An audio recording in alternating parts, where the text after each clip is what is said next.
Geyser में सैया के नो होइनी डनाइट। कई बार चोंच से चोंच लड़ाइलू, गुलाबिया चादर ओढ़लू, भतार संग काका कैलू, भतार संग काका कैलू।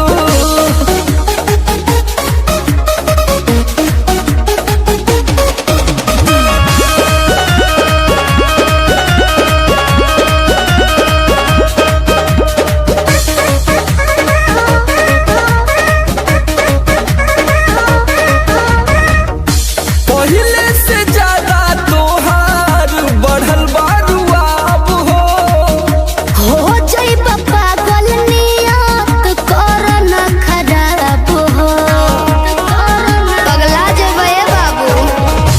पहले से ज्यादा तोहार बढ़ल बारू अब हो जाइब पागल नियत कर न खराब हो। सोमर आलोक के पीछे घुमैलू, झूठो न कबो चिखैलू, भतार संग काका कैलू, भतार संग काका कैलू। अरे अब तो बता दा। तो ये कुल बतावे वाला बात है। अरे पूरा इंडिया हिली बाबू, खाली तू देखत जा।